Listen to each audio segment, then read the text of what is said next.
Well, folks, I tried live streaming this and the internet connection just was not going to happen. So what am I going to do? We're going to make this a one take because I want to introduce sort of a new series that I want to really take advantage of on this channel and to bring you much more knowledge. My goal is to do them live, but if the internet connection isn't good like this, we'll just one take them. And so here's exactly what's going to happen.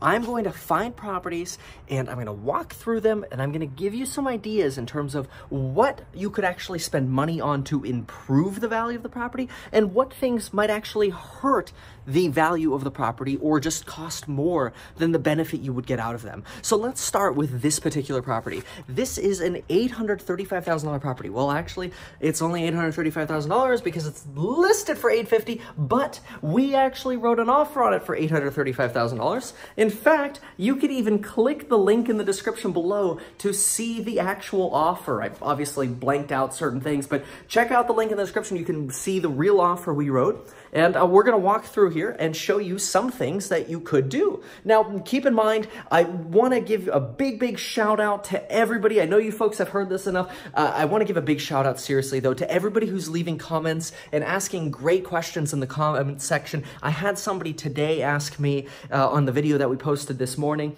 hey, Kevin, you know, should I spend $10,000 on a roof or should I spend $30,000 for a metal roof that's going to last a lot longer? And so today in our real estate course, which again you've heard of before, we're actually talking about present value and future value and figuring out, well, how do you evaluate when it makes sense to do a repair versus a replace, and when does it make sense to spend more money versus less money, or does it on certain repairs if they have, say, a longer longevity? That $30,000 roof might last you for 60 years, whereas that $10,000 roof might last you for, I don't know, 25, 30 years. And so we actually do that math to tell you what the better option is. So again, if you haven't checked out the real estate course, definitely check that out. It's amazing. A thing that I do is I take the stuff you guys say in the comments and I have 11 pages of just sort of a course overview and curriculum listed here. I mean, we're going to be talking about lease options, you know, kickbacks, negotiating, you name it. It's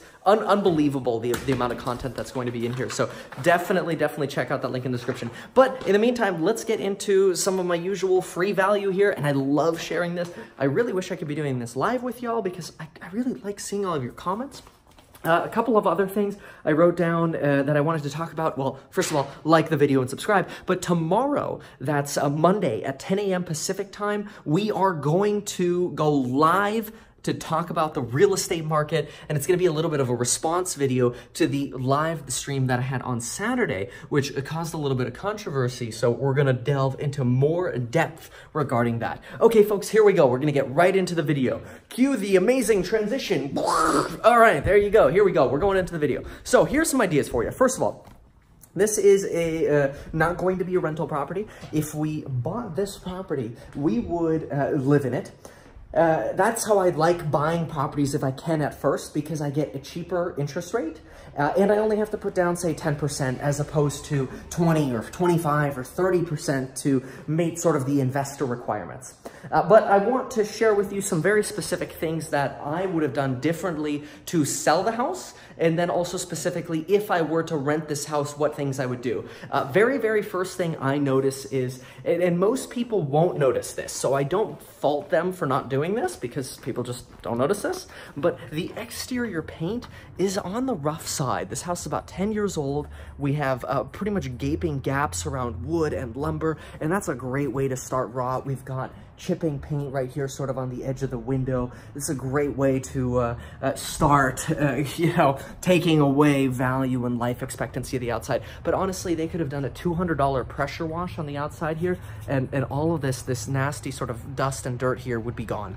One thing I really definitely would have done, the house isn't staged, it's empty, but I would have definitely put a bench here and a coffee table, because most porches are only large enough to support a bench, and that's it, and then there's no room. But this is an oversized porch, so putting a coffee table there would really evoke that sort of homey feeling that people look for when they buy a house. Now, keep in mind this is a one take, so we're not editing this. I want to get this out to you guys ASAP because it was supposed to be live. So pretend like this is live, but it's recorded earlier, previously recorded or whatever they say. Okay, another thing that I noticed right away, I'm kind of seeing it in various areas, was, yeah, here we go. They painted the walls, it looks like, and they chose to paint the walls white, which I'm not a big fan of that, but also the baseboards, it might be a little bit difficult to see, but the baseboards are pretty dirty, and it's just not that expensive to have a painter go around for a couple hours and just touch them up. You know, the hinges do this over time, and it just looks crusty and kind of gross.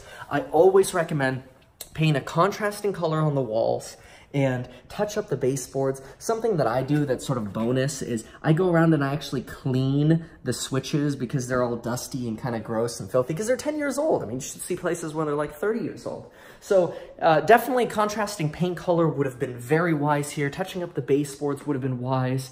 Pressure washing the outside, not that hard. The coffee table, not that hard.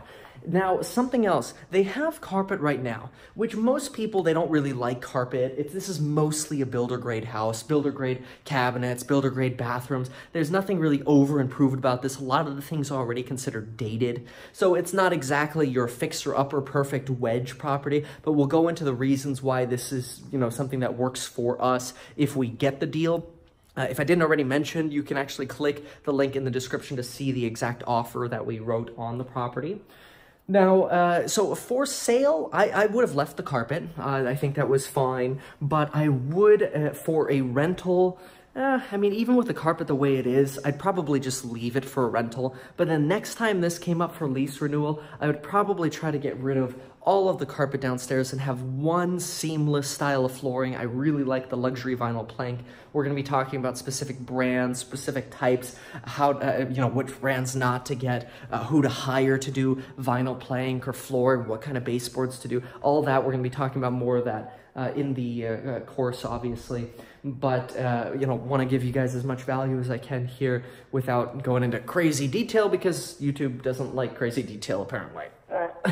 Okay, so what else do we have? Now, this is something that really bothered me. It's just not that hard to, like, come on, clean the oven, $835,000. Clean the oven before putting it on the market. Now, overall, they did a good job of cleaning the house.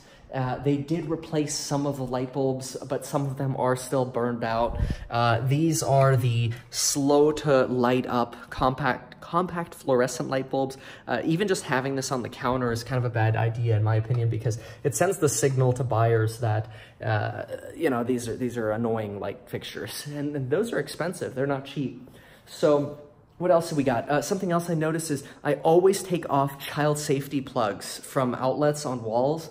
I don't know why people leave them, but it's a good idea to take them off because generally people think that a house is going to have a lot more wear and tear hidden within it if there were children in a house. Obviously, I'm not trying to discriminate against children or anything like that. I have 2 children myself, but it's just a normal thing that people think of. Now, the garage is nice. It's a 3-car garage. Let's see here. Okay, so this is another famous example. It just kind of feels dirty. Paint. You know, it's not that hard to touch this up, and it's not very attractive. It's almost $1 million home. 3-car garage, that's nice. Okay, well, even the button's broken, so that kind of just shows a little bit of sort of aggressiveness. All right, what else do we have? So overall, you know, not much else I would have probably changed really for sale or for rent. Now, obviously we have plans as well, but something that I think could have potential, and you might think this is crazy, but we've got sort of, check this out. You come through the front door right here. You come through the front door. You could go left into the downstairs bedroom or the full bath, which it's great to have a full bath here. Basic sort of white tile. Wouldn't really make sense to upgrade that really for sale or for rent. Not in a hall bath like that. But then on the right, you have sort of this formal living space here. And then you have your typical formal dining room here. Well, to have, and obviously then you have the kitchen, the family room, and then sort of another dining space. To me, there might be a rental value potential, and you might think this is crazy, but there might be a potential value in closing this off, making this a bedroom, possibly getting rid of the fireplace. I know, going crazy. But making this another bedroom, because now you have 2 full bedrooms downstairs with access to a shared full bath. Not a bad deal. Now you can turn this space into sort of your formal entertaining room, coffee room, or you know what, maybe even you make this the bedroom. I personally don't like the butler's pantry. I think you could get rid of this butler's pantry. And now you have the opportunity to extend the kitchen, and anytime a kitchen loses a corner, the amount of functionality plummets. You lose the opportunity to have lazy Susans, corner cabinets, pantries, and the butler's pantry doesn't make up for it. This house does have a walk-in pantry in a different area, but that's something that I think of in terms of how could I increase potential future rent value. That might be a consideration. Just like if I go up the stairs here, which by the way, more kind of dirty baseboards, which does sort of detract a little bit, especially when people are going upstairs, they'll notice what's at their feet more. This is an upstairs loft, which is pretty large actually. You got the master bedroom this way, then you have bedroom 1, full bath with Jack and Jill vanity, which means you got a vanity on behind the door, you got a vanity on this side, full bath over there. Upstairs bedroom, ancillary bedroom number 2. So bedroom, bathroom, bedroom, loft, bedroom. Here's another potential, enclosed loft.